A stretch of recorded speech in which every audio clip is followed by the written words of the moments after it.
Hello friends, मैं राहुल। आज का हमारा टॉपिक है vector form of Coulomb's law. Last time हमने कूलम्ब्स लॉ पढ़ा था। आज हम उस कूलम्ब्स लॉ का वेक्टर फॉर्म पढ़ेंगे कि कूलम्ब्स लॉ को हम वेक्टर फॉर्म में किस तरह एक्सप्रेस करते हैं।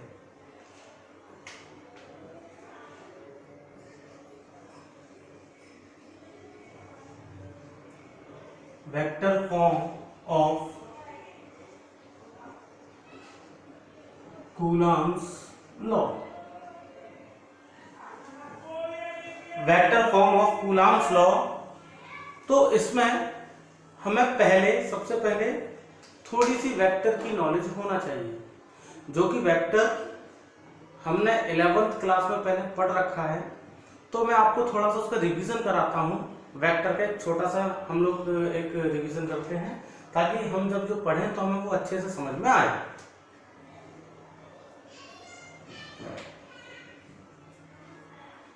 ओके, देखिए, अगर कोई फिजिकल क्वांटिटी है तो वो या तो स्केलर होगी या वेक्टर होगी। अगर कोई क्वांटिटी फिजिकल है, कोई फिजिकल क्वांटिटी है, तो या तो वो स्केलर होगी या तो वो वेक्टर होगी। स्केलर क्वांटिटी और वेक्टर क्वांटिटी। स्केलर क्वांटिटी के पास में ओनली मैग्नीट्यूड होता है। स्केलर क्वांटिटी के पास ओनली मैग्नीट्यूड होता है, जबकि वेक्टर क्वांटिटी के पास में मैग्नीट्यूड प्लस डायरेक्शन, ये दोनों होते हैं। स्केलर क्वांटिटी के पास केवल मैग्नीट्यूड होता है, वेक्टर क्वांटिटी के पास मैग्नीट्यूड प्लस डायरेक्शन दोनों होते हैं। ये डायरेक्शन क्या है, ये तो हम सभी जानते हैं। डायरेक्शन मैं थोड़ा सा मैग्नीट्यूड बता देता हूं कि मैग्नीट्यूड क्या होता है। एक्चुअल में मोस्ट ऑफ द स्टूडेंट को मैग्नीट्यूड के बारे में ज्यादा अच्छे से नहीं पता कि मैग्नीट्यूड किसे कहा गया है या हम मैग्नीट्यूड किसे कह सकते हैं। तो मैग्नीट्यूड किसी भी बॉडी या ऑब्जेक्ट की लेंथ हो सकती है, उसका मास हो सकता है, उसकी डायमेंशंस हो सकती हैं, उसका शेप हो सकता है, उसका स्ट्रक्चर हो सकता है, उसका वॉल्यूम हो सकता है। तो ये सभी जो उसके जो कैरेक्टरिस्टिक्स हैं, इन सभी को हम मैग्नीट्यूड कह सकते हैं। तो हम ये अलग अलग नाम ना देते हुए हम इन सभी को मिलाकर हमने एक नाम दे दिया और हमने इसको मैग्नीट्यूड बोल दिया। तो मैग्नीट्यूड क्या है? किसी बॉडी की लेंथ हो सकती है, उसका मास हो सकता है, उसका वॉल्यूम हो सकता है, उसका शेप, उसका साइज, उसका स्ट्रक्चर। कैसे? मैंने यहां पर कोई एक स्ट्रक्चर बनाया इस तरह से, और मैंने एक इस तरह बनाया। तो आप देखेंगे, मैंने कहा कि ये भी एक स्क्वायर है और ये भी एक स्क्वायर है, दोनों ही स्क्वायर है। दोनों में डिफरेंस क्या है? तो आप कहेंगे ये छोटा है, ये बड़ा है। ये स्क्वायर छोटा है, ये स्क्वायर बड़ा है।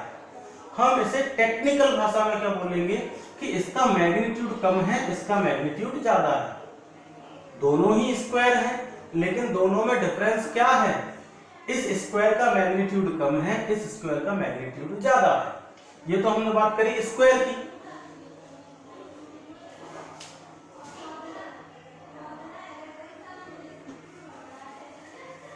ओके, अब मैंने एक सर्कल बनाया इस तरह और एक सर्कल बनाया इस तरह। ये मैंने दो सर्कल बनाए, सर्कल दोनों ही है, दोनों में डिफरेंस क्या है? आप कहेंगे सर इसकी रेडियस कम है, इसकी रेडियस ज्यादा है। तो या हम ये कहेंगे कि इसकी सरकमफ्रेंस कम है, इसकी सरकमफ्रेंस ज्यादा है, या हम कहेंगे इसका एरिया कम है, इसका एरिया ज्यादा है, जो भी कुछ। तो बेसिकली हम कह सकते हैं कि इसका मैग्नीट्यूड कम है, इसका मैग्नीट्यूड ज्यादा है। तो मैग्नीट्यूड क्या हो सकता है? Length, shape, size, dimensions, structure, ये सभी हमारे मैग्नीट्यूड हो सकते हैं। ठीक, अब हम यहां पर थोड़ी सी वेक्टर की बात करेंगे कि अगर कोई चीज वेक्टर है तो उसके पास क्या क्या है। तो अगर कोई क्वांटिटी वेक्टर क्वांटिटी है तो उसके पास उसका मैग्नीट्यूड होगा, उस मैग्नीट्यूड के साथ साथ उसकी डायरेक्शन भी होगी। अगर कोई क्वांटिटी वेक्टर क्वांटिटी है तो उसके साथ साथ उसका मैग्नीट्यूड होगा और उसकी डायरेक्शन भी होगी। कैसे, हम इसको थोड़ा सा एक्सप्लेन करते हैं। Magnitude plus direction. अगर कोई क्वांटिटी है और वो क्वांटिटी वेक्टर क्वांटिटी है, अगर कोई क्वांटिटी है और वो क्वांटिटी वेक्टर क्वांटिटी है तो उसके पास मैग्नीट्यूड प्लस डायरेक्शन, ये दोनों ही चीजें उसके पास होंगी। उसका मैग्नीट्यूड होगा प्लस उसकी डायरेक्शन होगी। तो मैंने कहा कि कोई एक क्वांटिटी है ए, हमने कहा ए इज ए क्वांटिटी। अब मैंने कहा ए एक वेक्टर क्वांटिटी है, मैंने कहा ए एक वेक्टर क्वांटिटी है और एक क्वांटिटी और है हमारे पास में बी। हमने कहा हमारे पास दो क्वांटिटी है, एक है क्वांटिटी ए, एक है क्वांटिटी बी। मैंने कहा इनमें से एक क्वांटिटी वेक्टर क्वांटिटी है, मैंने कहा इन दोनों में से एक क्वांटिटी वेक्टर क्वांटिटी है। तो हम कैसे पहचानेंगे? तो हमने इसको पहचानने के लिए कि इनमें से वेक्टर क्वांटिटी कौन सी है तो हमने एक सिंबल का यूज किया। तो जो क्वांटिटी वेक्टर क्वांटिटी होती है उस क्वांटिटी के ऊपर हम लोग एक एरो का यूज करते हैं उसे पहचानने के लिए। यानी जब कोई क्वांटिटी वेक्टर क्वांटिटी होती है तो उसका जो वर्ड होता है जिससे हम उसको रिप्रेजेंट कर रहे हैं उस क्वांटिटी को, उस वर्ड के ऊपर हम लोग एक एरो का सिंबल यूज करते हैं। तो जैसे ही जब किसी क्वांटिटी के ऊपर एरो लगा हुआ होता है हम समझ जाएंगे ये किसे रिप्रेजेंट कर रहा है। ये रिप्रेजेंट कर रहा है कि A is a vector quantity, A is a vector quantity. इसके ऊपर वेक्टर नहीं है तो हम समझेंगे it is not a vector quantity, ये वेक्टर क्वांटिटी नहीं है। तो ये हमारा पहचानने का तरीका है कि अगर कोई क्वांटिटी वेक्टर क्वांटिटी है तो हम उसको कैसे पहचानेंगे। ओके, अब हम इसके आगे बढ़ते हैं।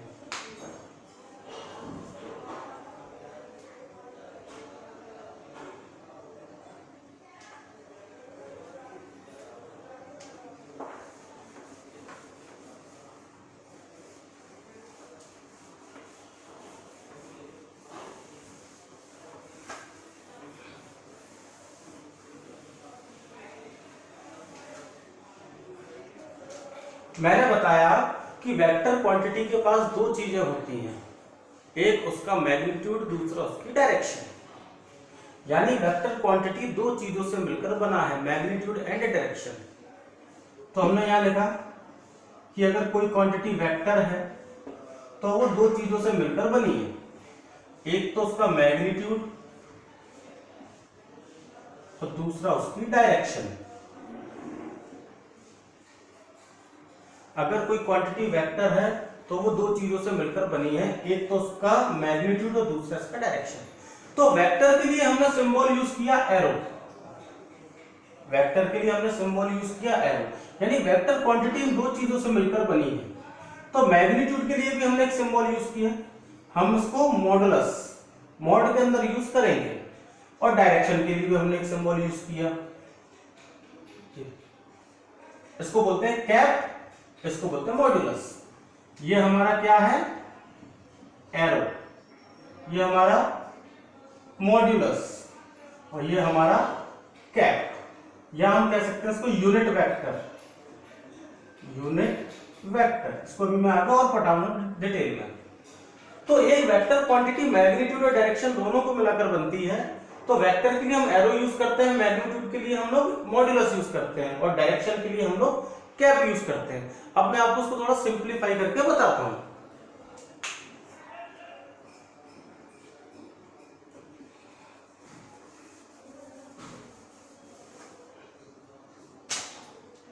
अगर कोई क्वांटिटी है ए अगर कोई क्वांटिटी है और मैंने इसको ऐसे मॉडुलस के अंदर लिख दिया है, if A is a quantity and written in the form of modulus, then what is this quantity?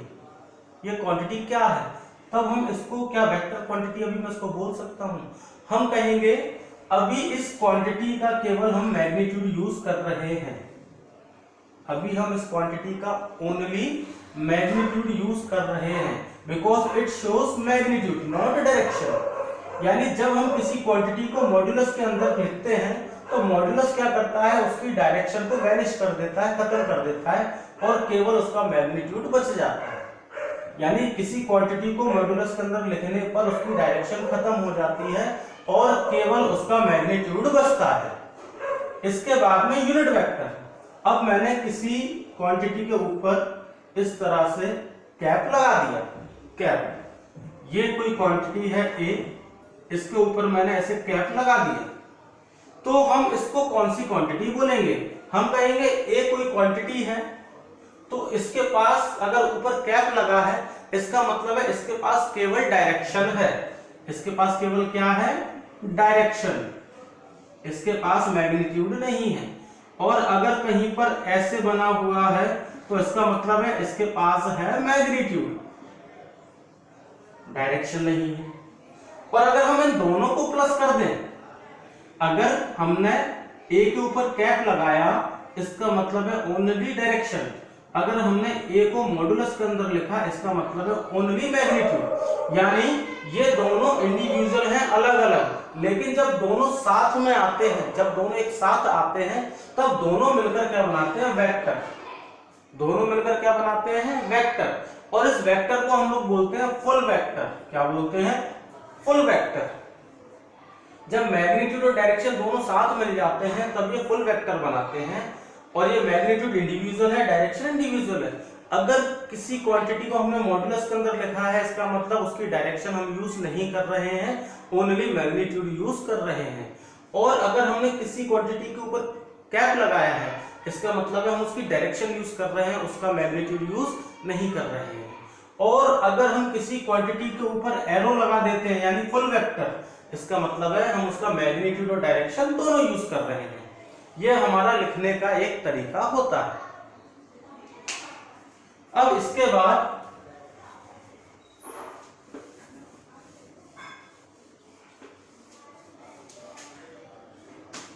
मैंने यहां लिखा फुल वेक्टर, तो ये दो चीजों से मिलकर बना है फुल वेक्टर। एक तो इसका मैग्नीट्यूड और दूसरा डायरेक्शन। तो मैंने कहा A कोई एक फुल वेक्टर है, ये दो चीजों से मिलकर बना है, मैग्नीट्यूड और डायरेक्शन। तो हमने लिखा A। अगर मैं इसको मॉड्यूलस में बंद कर दूंगा तो ये क्या बन गया? इसका मैग्नीट्यूड डॉट डायरेक्शन, इसको अगर हम क्या कहेंगे, तो इसका मतलब ये हुआ ये जो फुल वेक्टर A है इसके पास दो चीजें हैं, एक तो उसका मैग्नीट्यूड, दूसरा उसका डायरेक्शन। A वेक्टर का मतलब फुल वेक्टर है, यानी इसके पास दोनों चीजें हैं। और ये क्या है? Only magnitude. ये क्या है? Only direction. हम इस फॉर्मूले को इस तरह भी लिख सकते हैं, वेक्टर A अपॉन में mod of vector equals to unit vector. इस तरह लिख सकते हैं हम लोग इस फॉर्मूले को। ओके, तो ये हमारा फुल वेक्टर का फॉर्मूला होता है। इस फॉर्मूले से हमने ये फॉर्मूला बना लिया। ये क्यों बनाया? ये यूनिट वेक्टर का फॉर्मूला होता है, यूनिट वेक्टर। इस फॉर्मूले का भी हम आगे यूज करेंगे, इसलिए हमने इस फॉर्मूले को यहां पर लिखा है। ओके, कैसे यूज करेंगे अभी हम देखते हैं। तो एक बात और, यूनिट वेक्टर की वैल्यू हमेशा 1 होती है। यूनिट यानी एक यूनिट वेक्टर की वैल्यू हमेशा 1 होती है। अगर हम इस यूनिट वेक्टर 1 का अगर हम किसी में मल्टीप्लाई करें या डिवाइड करें, क्या डिजिट में कोई चेंज आएगा? नहीं आएगा। इसलिए कभी भी जब हम डायरेक्शन का मल्टीप्लाई करते हैं किसी दूसरी क्वांटिटी में, उसको अगर हम वेक्टर बनाना चाहें तो उसके मैग्नीट्यूड में इससे कोई फर्क नहीं पड़ता है।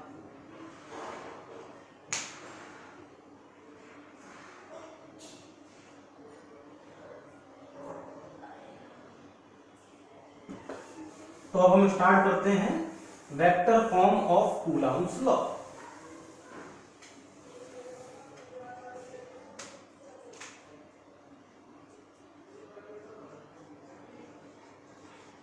According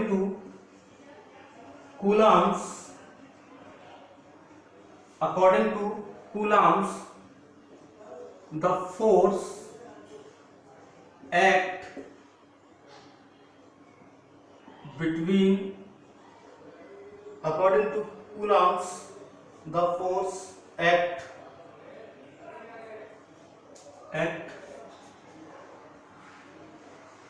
along the line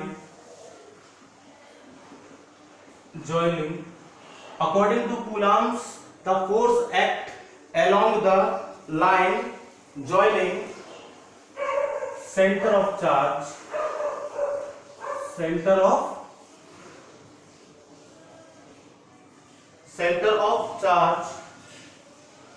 according to Coulomb's, the force act along the line joining center of charge। यानी अकॉर्डिंग टू कूलम्ब्स के अनुसार जो चार्ज है उनके बीच में जो फोर्स लगता है, जो लाइन के द्वारा जो फोर्स लगता है वो कितना है, हमने पढ़ा है F equals to 1/4 pi epsilon naught into में Q1 Q2 अपॉन में R स्क्वायर, इतना फोर्स लगता है। अब जो कि अभी ये वेक्टर फॉर्म में नहीं है, अब हमें इसको वेक्टर फॉर्म में बनाना है, हमें इसे वेक्टर फॉर्म में चेंज करना है। तो उससे पहले हम कुछ चीजें यहाँ पर पहले एक्सप्लेन कर लेते हैं ताकि आपको ये अच्छे से समझ में आए। हमने पढ़ा है कि अगर इस तरह से कोई एक चार्ज है, मैंने कहा दिस इज चार्ज Q1, ये Q1 एक चार्ज है और इससे कुछ दूरी पर एक और चार्ज है Q2। Q1 is a charge and Q2 is another charge। तो अकॉर्डिंग टू कूलम्ब्स ने हमें बताया और हमने ऐसा पढ़ा है, स्टडी किया है कि चार्ज क्या करता है, एक दूसरे पर फोर्स लगाता है। Charge applies force on another matter, यानी चार्ज क्या करता है, एक दूसरे के ऊपर फोर्स लगाता है।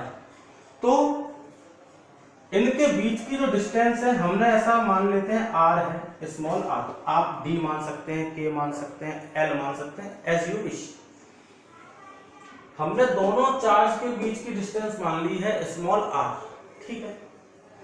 तो जब हम ऐसा मानते हैं ये भी पॉजिटिव है ये भी पॉजिटिव है, मान लेते हैं, जब ये जो Q1 चार्ज है Q2 चार्ज पर फोर्स लगाएगा, रिपल्सन होगा, जब ये इस पर फोर्स लगाएगा तो इसकी डायरेक्शन ये होगी,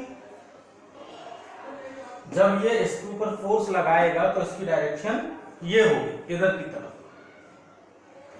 यानी हम कहेंगे कि यहां पर फोर्स लग रहा है,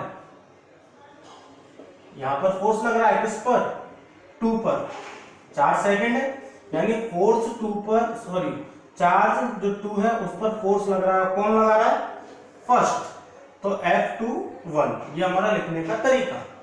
एक बार फिर सुने, दो चार्ज है Q1 Q2, सेकंड वाले चार्ज पर फोर्स लग रहा है और कौन लगा रहा है, फर्स्ट चार्ज, तो हमने लिखा F यानी फोर्स 2, यानी सेकंड वाले चार्ज पर लग रहा है और कौन लगा रहा है, 1 लगा रहा है। और डायरेक्शन क्या है, फोर्स लगने की डायरेक्शन क्या है, 1 से 2 की तरफ, 1 से 2 की तरफ भी तो फोर्स लग रहा है, तो फोर्स हम यहां लिखेंगे, फोर्स कहां लग रहा है, 2 की तरफ, कौन लगा रहा है, 1 लगा रहा है, जो कि ये डायरेक्शन बता रहा है, तो इसके ऊपर हम लोग यूनिट वेक्टर लगा देते हैं, इसके ऊपर हम लोग क्या लगा देते हैं, यूनिट वेक्टर लगा देते हैं। अब जब ये इस पर फोर्स लगाएगा, यानी 2 किस पर लगा रहा है, 1 पर, तो ये चार्ज इधर की तरफ भागेगा, तो फोर्स किस पर लग रहा है, किस पर लग रहा है फोर्स, 1 पर, और कौन लगा रहा है, सेकंड 2। और जब सेकंड चार्ज फर्स्ट पर फोर्स लगाएगा तो इसकी डायरेक्शन कहां होगी, इधर की तरफ होगी। हमारा लिखने का तरीका F12 और डायरेक्शन R12। अब हम इसको आगे सॉल्व करते हैं।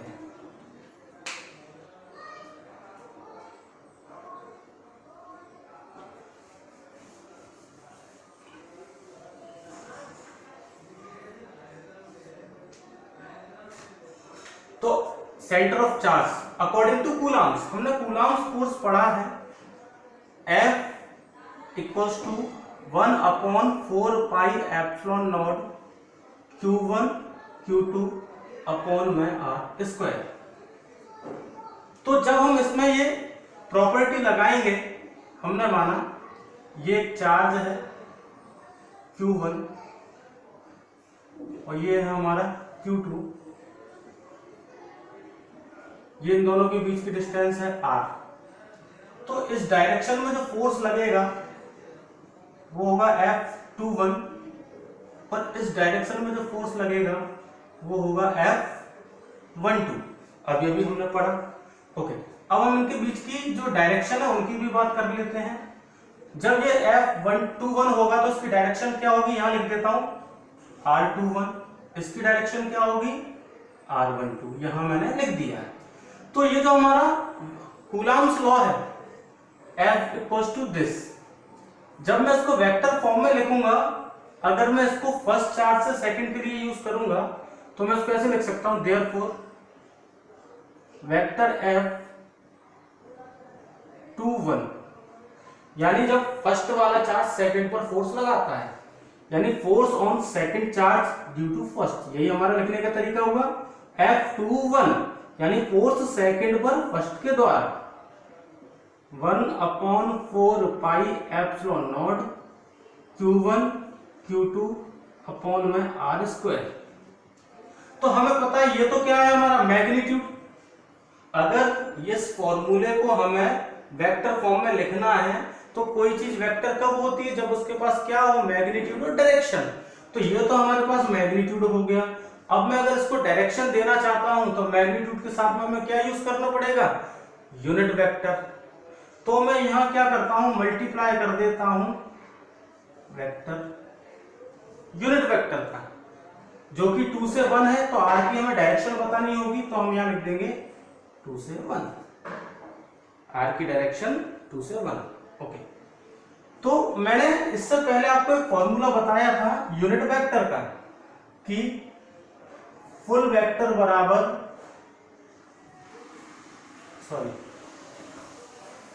फुल वेक्टर बराबर मोड ऑफ वेक्टर इनटू में यूनिट वेक्टर। फिर मैंने ऐसे लिखा था कि unit vector equals to full vector upon में मोड ऑफ वेक्टर। इस तरह से मैंने फॉर्मूला बताया था। तो इस फॉर्मूले को हम यहां पर यूज करेंगे। F21 equals to 1/4 epsilon naught Q1 Q2 upon में R square full unit vector. तो हम ये फॉर्मूला यूज करेंगे, फुल वेक्टर 21 अपॉन में 21, इस तरह से। अब आप देखेंगे जो कि ये मॉड है, इसका मतलब क्या है, ये केवल मैग्नीट्यूड है, हमें इसकी डायरेक्शन से कोई लेना देना नहीं है, यही तो है इसका मतलब। तो ये भी मैग्नीट्यूड और ये भी मैग्नीट्यूड, तो ये R स्क्वायर और इसके ऊपर कोई स्क्वायर नहीं है, सिंगल क्वांटिटी है R। तो R स्क्वायर और R को मल्टीप्लाई करेंगे तो क्या हो जाएगा, R cube.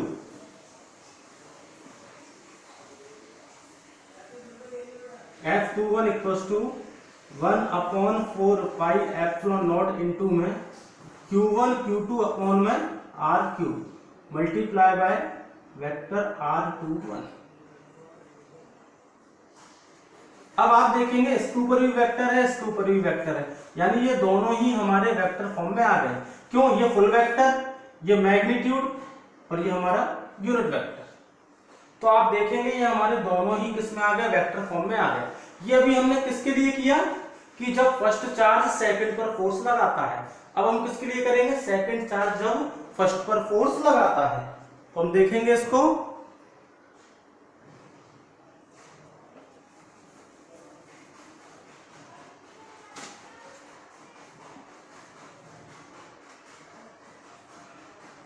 Similarly vector F कहां से कहां, अभी यहां 2 से 1 था, तो हम क्या लेंगे 1 से 2, 1/4 epsilon naught Q1 Q2 upon में R स्क्वायर।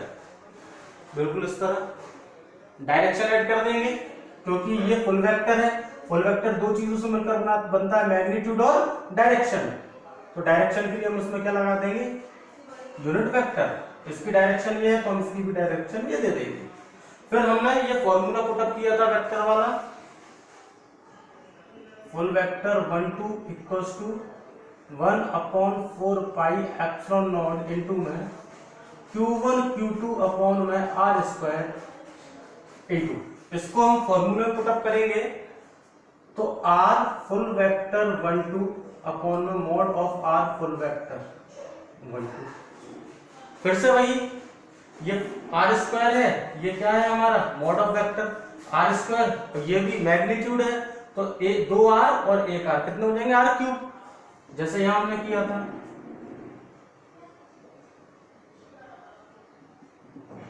वन अपॉन 4 पाई एप्सिलॉन नॉट इनटू में Q1 Q2 अपॉन में R क्यूब, यानी R स्क्वायर और इसका मल्टीप्लाई कर दिया, क्योंकि ये मल्टीप्लाई में है, ये भी मैग्नीट्यूड है, ये भी मैग्नीट्यूड है। मैंने आपको बताया पहले कि जब हम मॉड के अंदर किसी वेक्टर को लिख देते हैं उसकी डायरेक्शन हट जाती है, केवल मैग्नीट्यूड बचता है। तो R स्क्वायर और सिंगल R स्क्वायर और R कितना हो गया, R क्यूब, बाकी वेक्टर R 1 2। तो ये हमारा हो गया इधर से इधर के लिए, ये F21 F12। आप देखेंगे ये जो इतना पार्ट है और ये जो इतना पार्ट है, ये मैग्नीट्यूड है, ये भी मैग्नीट्यूड है। इसके बाद ये जो है ये डायरेक्शन है, ये जो है ये डायरेक्शन है।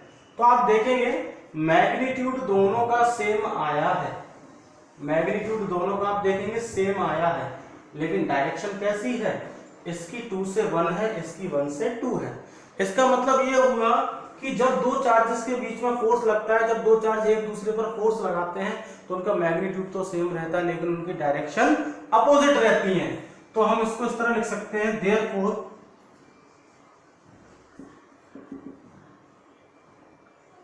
फोर्स जो है 1 2 ये बराबर है फोर्स 2 1 के, लेकिन कब, ये दोनों फोर्स एक दूसरे के बराबर है, लेकिन इनकी क्या चेंज है, डायरेक्शन। तो हम उस डायरेक्शन चेंज के लिए क्या लगा देंगे, इसके आगे माइनस। डायरेक्शन चेंज के लिए हमने इनके आगे क्या लगा दिया, माइनस लगा दिया। तो this is the vector form of Coulomb's law. आप इसको अच्छे से देखें, एकदम इजी है, कोई टफ नहीं है, बस थोड़ा सा क्या 11th का कंसेप्ट लग गया है इसमें, वेक्टर वाली क्वांटिटी वाला। बाकी ये हमारा वही था फोर्स का फॉर्मूला, हमने मल्टीप्लाई करके, क्योंकि ये क्या है, हमें इसको वेक्टर बनाना है, और वेक्टर में दो चीजें होती है, मैग्नीट्यूड और डायरेक्शन। तो मैग्नीट्यूड तो ये है, डायरेक्शन के लिए हमने यूनिट वेक्टर मल्टीप्लाई कर दिया। अब काफी लोग ये सोच रहे होंगे कि अपनी मर्जी से हम मल्टीप्लाई कैसे कर सकते हैं, अगर मल्टीप्लाई करते हैं तो डिवाइड भी करना पड़ेगा हमें, उसी बैलेंस करने के लिए होता है ना। जैसे अपन जब कोई सवाल सॉल्व करते हैं ना, तो 2 से मल्टीप्लाई कर दो, 2 से भाग दे दो, करते हैं ना अपन, 2 से मल्टीप्लाई 2 से डिवाइड। तो आप कहेंगे सर आपने मल्टीप्लाई तो कर दिया, बैलेंस करने के लिए डिवाइड नहीं किया। ऐसा नहीं है, बिकॉज ये यूनिट वेक्टर है, और यूनिट वेक्टर की वैल्यू कितनी होती है, 1, और जब 1 का हम किसी में मल्टीप्लाई करते हैं तो उसको कोई फर्क नहीं पड़ता, इसलिए हमने इसको बैलेंस नहीं किया, यूनिट वेक्टर हमने लगा दिया। इसके बाद यूनिट वेक्टर का फॉर्मूला लगाया हमने, full vector upon mod of vector. तो हमने ये सारा ऐसा का ऐसा ही लिखा, इसकी जगह full vector upon mod of vector. अब आप देखेंगे ये मैग्नीट्यूड है आर स्क्वायर, ये भी मैग्नीट्यूड है, तो आर स्क्वायर और आर कितना हो गया, आर क्यूब। सेम इसी तरह हमने इसको किया। फिर हमने देखा कि दोनों ही कंडीशन में मैग्नीट्यूड एक दूसरे का बराबर आ रहा है, लेकिन क्या अलग है, दोनों की डायरेक्शन अपोजिट है। तो हमने कहा कि दो चार्ज के बीच में लगने वाला फोर्स हमेशा एक दूसरे के बराबर होगा, लेकिन उनकी डायरेक्शन कैसी होंगी, अपोजिट। तो उनकी डायरेक्शन अपोजिट बताने के लिए हमने उनके बीच में क्या लगा दिया, माइनस का सिंबल लगा दिया। और this is the vector form of Coulomb's law. ये कूलम्ब्स लॉ का वेक्टर फॉर्म हमारा हो गया।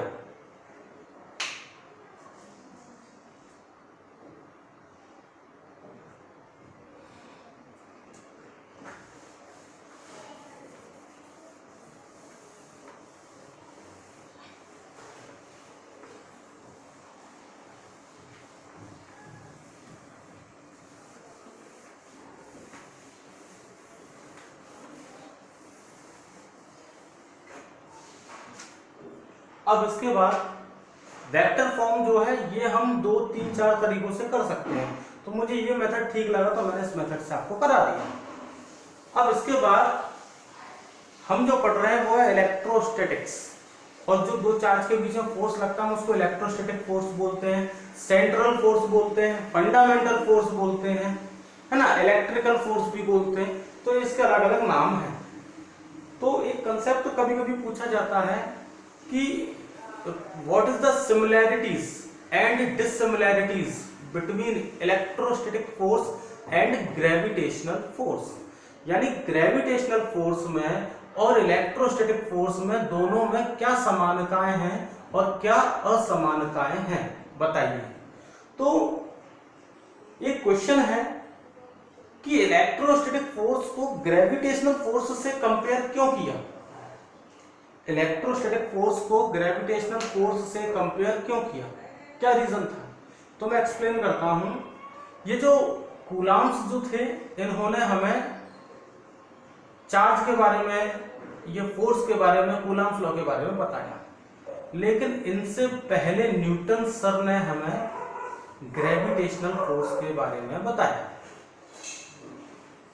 तो ग्रेविटेशनल फोर्स के बारे में जब हमें न्यूटन सर ने बताया तो न्यूटन सर ने ग्रेविटेशनल फोर्स में ऐसा बताया था कि जब कोई दो बॉडी होंगी, ये एक बॉडी है ए, ये दूसरी बॉडी है बी, तो ये दोनों बॉडी के बीच में फोर्स लगेगा किसके अकॉर्डिंग, इनके मास के अकॉर्डिंग, इनके मास के अकॉर्डिंग, और इनके बीच की कुछ ना कुछ डिस्टेंस होगी उसके अकॉर्डिंग। तो हमने डिस्टेंस मान ली r, इसका मास हमने मान लिया m1, इसका मास हमने मान लिया m2।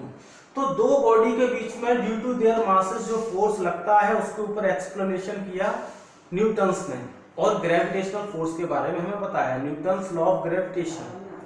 तो कूलम्ब्स सर ने क्या किया, उस न्यूटन्स लॉ ऑफ ग्रेविटेशन को स्टडी करके उसी को मॉडिफाइड करके कूलम्ब्स लॉ के नाम से प्रेजेंट किया, क्योंकि इलेक्ट्रॉन के पास में दो चीजें होती हैं, एक तो उसका चार्ज और दूसरा उसका मास।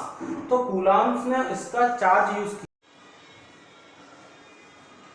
ये हमारी कुछ सिमिलैरिटीज और डिससिमिलैरिटीज हैं ग्रेविटेशनल और इलेक्ट्रोस्टैटिक फोर्स में। सबसे पहले similarities between electrostatic and gravitational force. पहली similarity, both are central force act along the line joining centre of charge, यानी दोनों ही जो फोर्स है, चाहे ग्रेविटेशनल हो चाहे इलेक्ट्रोस्टैटिक हो, दोनों ही कैसे फोर्स है, सेंट्रल फोर्स है। दूसरा, both follow inverse square law, that is F is inversely proportional 1/r², यानी दोनों ही लॉ इनवर्स स्क्वायर लॉ को फॉलो करते हैं। Both are long distance force, दोनों ही लॉन्ग डिस्टेंसेस फोर्स हैं। Fourth, both are conservative force, दोनों ही फोर्स कंजर्वेटिव है, नेचर में है। अब इनमें अंतर क्या है, dissimilarities. Gravitation always attraction, gravitation force में केवल अट्रैक्ट होता है, कुछ भी चीज होगी हमेशा नीचे ही गिरेगी, ऑलवेज अट्रैक्शन। लेकिन इलेक्ट्रोस्टैटिक्स में both attraction and repulsion, electrostatic में दोनों होता है, अट्रैक्शन भी और रिपल्सन भी। फिर gravitational force not affected by medium, gravitational force जो है वो मीडियम से अफेक्ट नहीं होता, सर्दी गर्मी बरसात टेम्परेचर इनसे किसी से कोई फर्क नहीं पड़ता। बट इलेक्ट्रोस्टैटिक, शॉर्टकट में लिख दिया मैंने यस, यानी इलेक्ट्रोस्टैटिक अफेक्टेड बाय मीडियम, ये मीडियम से अफेक्टेड होता है।